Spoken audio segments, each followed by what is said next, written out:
நீங்கள் ஒரு back food பிளேயராக இருந்தால் உங்களுக்கு கட் ஷாட் தான் மோஸ்ட் ஃபேவரட்டாக இருக்கணும். ஏன்னா அதில் தான் நிறைய ரன் அடிக்க வேண்டியதாக இருக்கும். ஸோ இந்த கட் ஷாட்டை என் ஸ்டூடெண்ட்டு ஒரு த்ரோ டவுன் செஷனில் ஆடுறதை நீங்கள் பார்க்குறீங்க. ஸோ அவர் பண்ணுற மிஸ்டேக்ஸ் என்ன, அது எப்படி நம்ம ஸ்டெப் பை ஸ்டெப்பாக நம்ம டெமோவாக ஆடி காமிச்சு எப்படி அவர் கற்றுக் கொடுக்க போகிறோம்னா இந்த வீடியோவில் பார்க்க போகிறீங்க. இதுதான் இந்த பேட்ஸ்மேனோட first throw down session for cut. So இதில் அவர் ரொம்ப நல்லா ஆடுறாரு, பாலுக்கு நல்லா போகிறாரு. ஆனால் பாலுக்கு ரொம்ப பக்கத்தில் போகிறனால அவரால் நிறைய பேக் ஃபுட் பஞ்ச் தான் ஆட முடியுது. கட் ஆனாலும் ரொம்ப ஆடான ஆன்ஸ் ஆடுறாரு.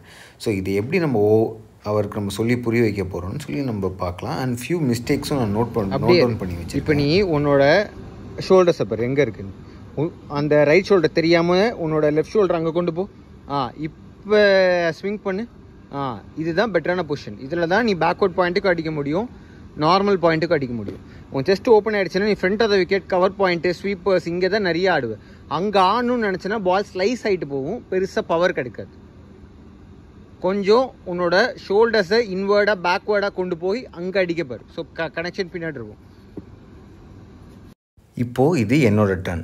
ஸோ இங்கே நான் எப்படி இருக்கேன்னு நல்லா பாருங்கள். நான் ரிலாக்ஸ்டாக இருக்கேன். ஸோ பால் என் ஜோனுக்குள்ளே வந்ததுக்கப்புறம் தான் ரியாக்ட் பண்ணுறேன். அண்ட் என்னோடய ஃபீட் மூமெண்ட் வந்து எவ்வளோக்கு தேவையோ அவ்வளோக்கு தான் போகுது. அண்ட் என்னோடய பேட்டை தான் நான் ஃபஸ்ட்டு இனிஷியேட் பண்ணுறேன்.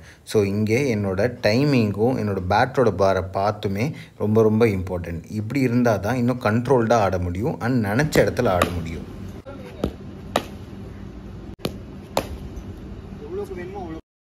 ஸோ இதுதான் நம்மளோட லேர்னிங். ஸோ இப்போ ஆடிட்டு இருக்கிறது பார்த்தீங்கன்னா ரைட் ஷோல்டர் ஓப்பன் ஆகுது அண்ட் ட்ரங்க்கும் ஓப்பன் ஆகிடுது. பேட் ஃபேஸ் இதனால என்ன ஆகுது பார்த்தீங்கன்னா ஸ்லைஸ்டாக இருக்குது டுவர்ட்ஸ் த கிரவுண்டில். இதனால் கண்ட்ரோல் ஓவர் த ஷாட்ஸ் ரொம்ப கம்மியாக இருக்குது.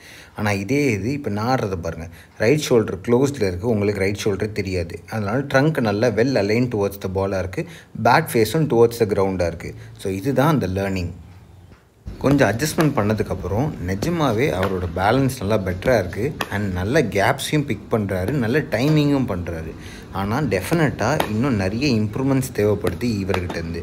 ஸோ அது இன்னும் அப்கமிங் செஷன்ஸில் அது இன்னும் எவ்வளோக்கு சரி பண்ண முடியும் நம்ம பார்க்கலாம். பெட்டர். என்னோடய கோச்சிங் அட்வைஸ் என்னென்னு பார்த்தீங்கன்னா, நீங்கள் பிகினராக இருந்தாலும் சரி, இன்டர்மீடியட்டாக இருந்தாலும் சரி, ஒரு ஷாட் ஆடும் போது எவ்வளோக்கு முடியுதோ லேட்டாக ஆடுங்க, ஆடாதீங்க. அண்ட் எவ்வளோக்கு பேலன்ஸ் அண்ட் லோவாக இருக்க முடியும்னு பாருங்கள். குட் மேட்ச் ஆச்சு.